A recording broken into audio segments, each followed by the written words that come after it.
It is easy to propagate Coleus, and I am going to take this one.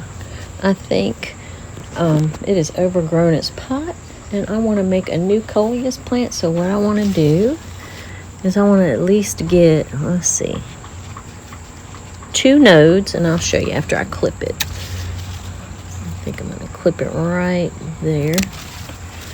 Now, so I have my clipping of Coleus, and let me take these off. I'll show you what I mean by nodes. A node is just where the 2 leaves are coming out on the plant. See the nodes here?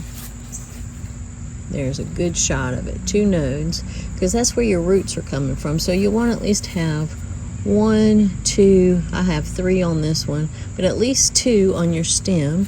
And then I'm going to take all these excess leaves off.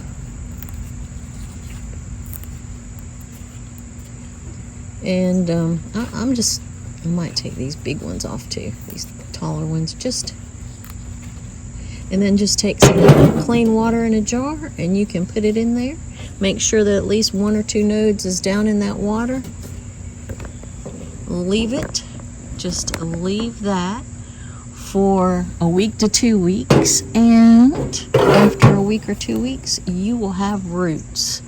And once they get to about 1.5 inches long, then you can pot them up, which is what I've done with these. I've just potted those up. And this one, I potted it up a couple of weeks ago, and it already has some new growth on it. So that is how you can propagate some Coleus for your garden and have just tons of it. It's so easy.